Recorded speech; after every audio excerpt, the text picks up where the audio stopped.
ก่อนเดินทางมื้อนี้เนาะได้กินฝีมือแซ่บๆก่อนพี่น้องต้มปลาใส่ไข่หมดแดงเนาะ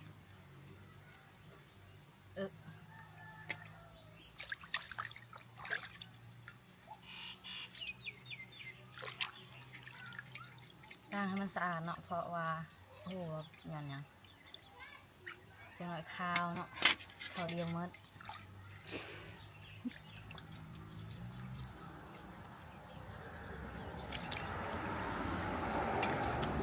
ย่านคือกันเนาะเราคือเฮ็ดจังซั่นว่าพี่น้อง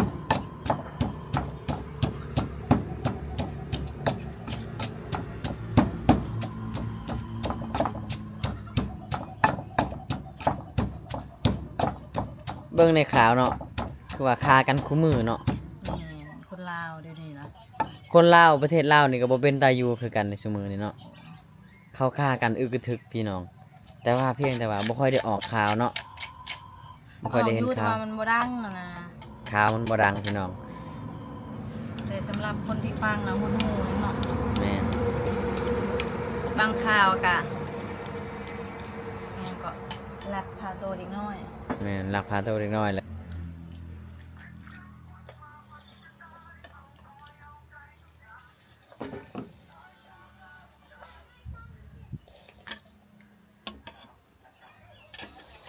มาพี่น้องกินข้าวเช้านำกันเนาะสบายดีสวัสดีพ่อแม่พี่น้องบรรยากาศยามเช้าเนาะมาพ่อกับบ่าวไทยบ้านนอกคือเก่าพี่น้องหรือว่าบ่าวลาวเอ็กเนาะตอนนี้ก็อยู่เฮือนพี่น้องมื้อนี้บ่าวไทยบ้านนอกสิพาพี่น้องมาเบิ่งสาวตีเนาะเพิ่นอันต้มปลาเนาะใส่มดแดงพี่น้องเนาะเพิ่นว่าเพิ่นได้มดแดงกับได้ปลาตัวหนึงเนาะเพิ่นสิต้มสู่กินมื้อนี้พี่น้องไปเบิ่งนำกันเด้อพี่น้องนี่พี่น้องเพิ่นได้ปลามาเนาะใส่ปลาจ้ะนะ นี่เด้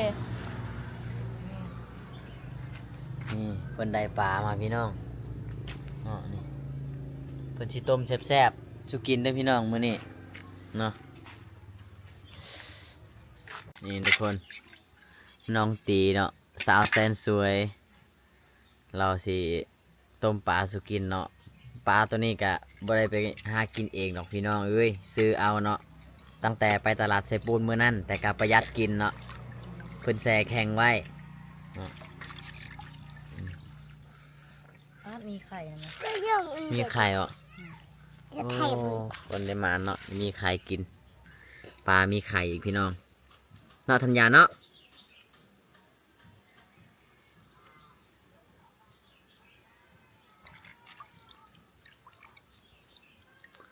เมื่อคืนนี่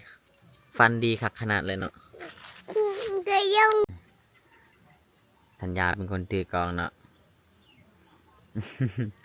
เมื่อคืนนี่บ่าวไทยบ้านนอกฟันว่ามีผู้สาวมามักนะพี่น้องสงสัยสิหาเงิน ชื่อจึงไข่ คือสิมานแหละช่วงนี้ไอ้ลีเลยพันเมื่อคืนเนี่ยมีผู้สาวมามัก แล้วก็ฟันว่าจับตัวหมูเข้าสิจำพีว่ะจับตัวหมูใหญ่ฟันเมื่อคืนเอ้ยตัวหมูน้อยเนาะเพิ่นว่าคล้ายหมูบ่ข่อยก็จับตัวหมูมาเลย เป็นหน่อยเป็นหน่อยเป็น เมื่อคืนนี่เนาะบ่าวไทยบ้านนอกฟันว่าได้จับตัวหมูพี่น้องเนาะบ่ฮู้ว่าสิเลขบ่ฮู้ว่าเลขหยังสิออกเนาะพี่น้องเนาะแล้วก็ฟันว่ามีผู้สาวมามักเนาะสงสัยสิหาเงินม่านคักแท้แหละช่วงนี้ เป็นบา เพราะว่ามื้อนี้บ่าวไทยบ้านนอกได้เดินทางเลยพี่น้องออกเดินทางไกลเนาะมื้อนี้ต้องได้จากสาวตีสาวแสนสวยเนาะ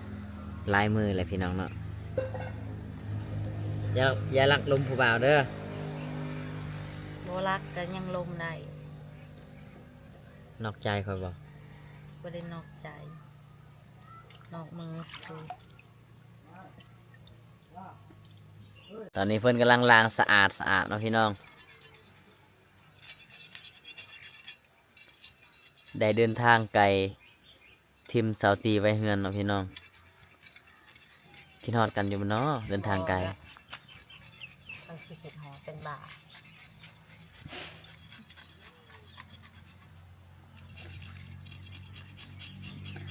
บ่าวไทยบ้านนอกต้องไปหาเงินหาค่ำเลยพี่น้องเนาะช่วงนี้นะคันอยู่แต่เฮือนกะจักสิเอาหยังมากินพี่น้องเอ้ยเนาะชีวิตก็ต้องดิ้นรนต้องทำงานหานั่นหานี่มาประกอบเล็กๆน้อยๆเนาะจังได้ซื้อข้าวซื้อน้ำมากิน เว้าจาเนี่ยเฮ็ดคือสติมีประโยชน์เนาะมันจะไปเฮือน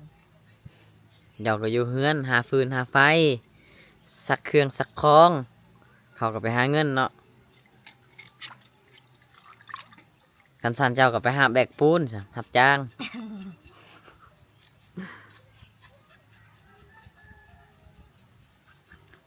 ก่อนเดินทางมื้อนี้เนาะได้กินฝีมือแซ่บๆก่อนพี่น้องต้มปลาใส่ไข่หมดแดงเนาะ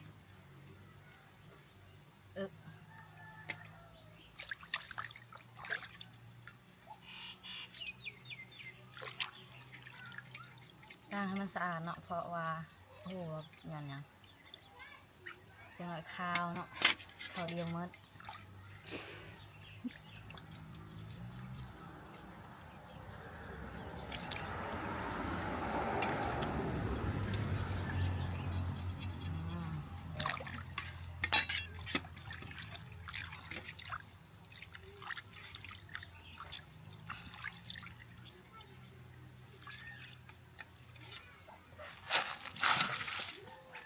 อันนี้ก็ฟืนเพิ่นไปเอามือวานเนาะลำบันต้นพี่น้องเอามาดังไฟ ลูกดีให้หนักวางแห้ง ลุกดีเนาะ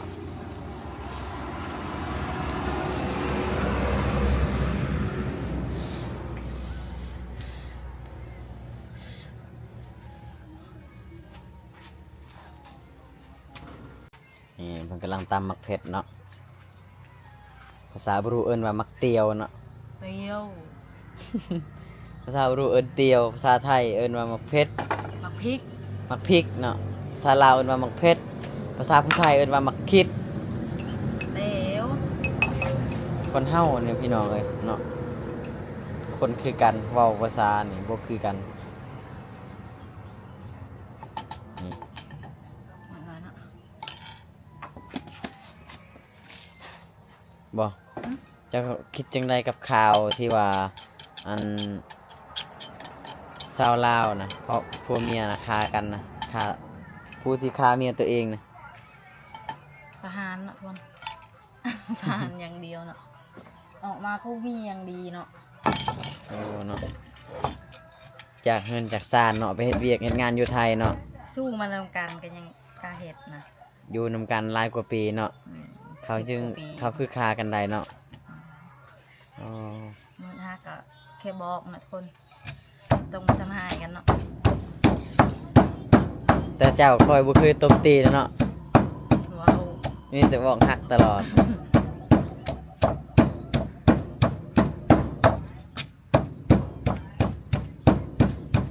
ปวดหายขนาดเนาะข่าวตอนนั้นเนาะ ตอนนี้เป็นข่าวดังอยู่ฝั่งไทยเลยพี่น้องเอากับเบิ่งข่าวกับตะยานคือกันเนาะเราก็เฮ็ดจังสันของพี่น้อง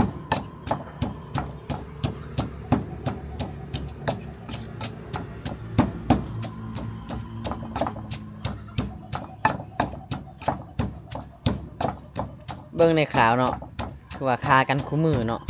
นี่คนลาวเดี๋ยวนี้นะ คนลาวประเทศลาวนี่ก็บ่เป็นตาอยู่คือกันในซุมื้อนี้เนาะเขาฆ่ากันอึกกระทึกพี่น้อง แต่ว่าเพียงแต่ว่าบ่ค่อยได้ออกข่าวเนาะบ่ค่อยได้เห็น ยู่แต่ ข่าว ว่ามันบ่ดังนะ ข่าวมันบ่ดังพี่น้อง แต่สำหรับคนที่ฟังนะหูเนาะ แม่น บางข่าวกะยังก็รัดพาตัวเด็กน้อย แม่นลักพาตัวเล็กน้อยแล้วก็ กะพบ อายุ ศพ 10คนฆ่ากันก็อายุ16 17เนาะมีแต่เด็กน้อยทั้งนั้นพี่น้องนี่แหละพี่น้องการใช้ชีวิตอยู่ประเทศลาวเฮาซุมื้อนี้ก็ต้องระวังกันหลายขึ้นพี่น้องเอ้ยเนาะเพราะว่าซุมื้อนี้มันเริ่มอยู่ยากแล้ว เครื่องคองก็แพงแล้วก็ คนเฮาก็ฆ่ากันง่ายครับพี่น้องเนาะ ต้องผักปลาพุ่น ตายานแล้วซุมื้อนี้เริ่มอยู่ยากเลยพี่น้องเอ้ยต้องระมัดระวังเนาะการใช้ชีวิตเนาะบ่ได้บอกคนอื่นหรอกพี่น้องบอกตัวเองนี่แหละ หมดแดงหมดแดงตัวไปหามื้อนั้นเนาะต้องไปเบิ่งคลิป นี่มันแดงมีแต่หมดเนาะบ่มีไข่ พอดีแล้วเอามาต้มส้มใส่ปลา พอดีส้มๆผมไปเอาหัวสิงไข่ก่อน แม่นครับพี่น้องเนาะมื้อนี้ก่อนเดินทางไกลกะได้กินข้าวฝีมือ สาวตีคนสวยก่อนเนาะพี่น้องเนาะเพอเดินทางมื้อนี้บ่าวทวันนอกจะได้เดินทาง เข้าสู่เมืองน้องแล้วก็เข้าสู่แขวงสารวันพี่น้องไปเรื่อยๆเนาะจนฮอดแถวท่าแตงแถวตุ้มล้านแถวเมืองเล้างามพุ่นล่ะพี่น้องเนาะไปเรื่อยๆเนาะรอบนี้เพราะว่าบ่าวแถวบ้านนอกเดินทางกับไอ้น้องเวียดนามคือเก่าพี่น้องเนาะที่ไปหาซื้อของเก่าของห้างนั่นแหละพี่น้องบ่าวแถวบ้านนอกก็ไปน้ำเขาไปหาแหลกซื้อแหลกเปลี่ยนของนี่แหละเนาะรอบแรกก็ไปพอได้ซื้อข้าวพี่น้องเนาะแต่ว่ามันสิได้หลายก็บ่ได้กำไรดอกแต่ว่าพอได้ซื้อข้าวซื้อน้ำนั่นแหละชีวิตเฮาก็ต้องได้เฮ็ดเนาะบ่มีหยังเฮ็ดอยู่บ้านก็จะเป็นไปช่วงนี้ฤดูแห้งหมดเนาะนี่พักกระต่ายเบิดพี่น้องบ่เหลือหยังแล้วตอนนี้เนาะน้ำห้วยก็แห้งแล้วเริ่มแห้งแล้วเนาะถ้าบ่าวไทยบ้านนอกนะมีเงินนะพี่น้องบ่าวไทยบ้านนอกอยากเอาขี้ดินเนาะซื้อขี้ดินมาแล้วก็มาถมนี่เนาะพี่น้องให้มันเพียงหอดพูนพี่น้องหอดน้ำพุ่นละเนาะคักเลยบ่าวไทยบ้านนอกจะมาเอาตูบมาตั้งแบบชมวิวอยู่แคมป์น้ำเลยเนาะอันนี้แค่ความฝันคิดไว้ถ้ามีเงินนะพี่น้องแต่ตอนนี้บ่มีเงินก็จำเป็นอยู่จังซี่แหละแต่เวลายามฝนตกเนาะมันก็เจือนไปเรื่อยๆเลยพี่น้องเนาะน้ำมันเซาะไปเรื่อยๆแคบเลยแคบลงไปเรื่อยๆเฮือนของบ่าวไทยบ้านนอกเนาะแต่เก่าฮอดพี่เนาะตอนนี้แคบลงไปนี่เลยเครื่องปรุงเนาะ ลืมน้ำไม้ส้ม น้ำไม้ส้มขาดบ่ได้ธัญญานอนนิ่งและเจ็บท้องพี่น้องเจ็บท้องมาธัญญา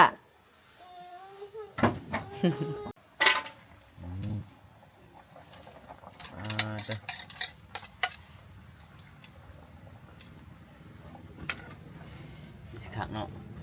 และ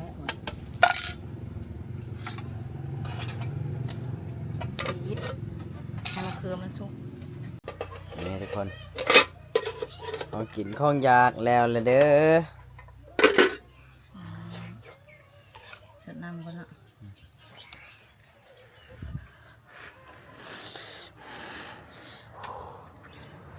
แซ่บปะ ขัดเกลือน้ำมันลายเลย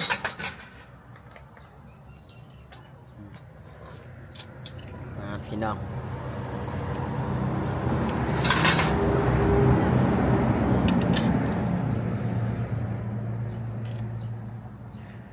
ซิมตลอดอย่าบอกนะซิมแต่บวงเก่ามันจะจมในหันเลย บวงไม้แล้วเนาะมีอะไรตัวนี้บ่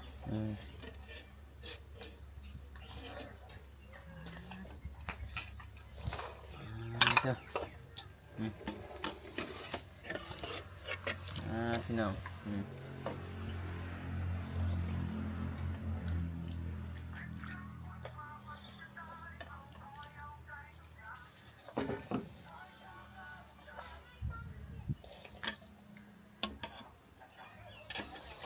มาพี่น้องกินข้าวเช้านำกันเนาะพี่น้องกินข้าวนำกันเนาะ มาเด้อกินข้าวกันเด้อ นี่เดี๋ยวมาซิมมันก่อนเนาะต้มปลาใส่มดแดงพี่น้อง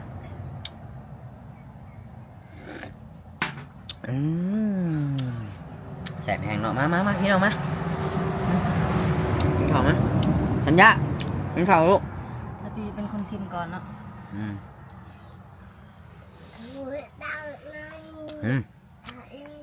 ฮะ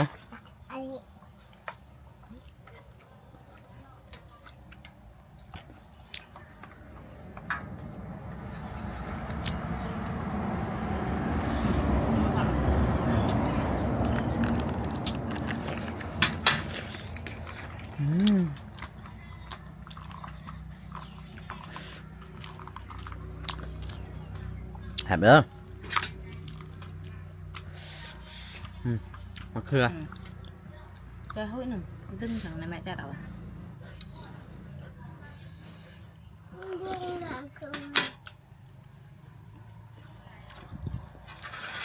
อื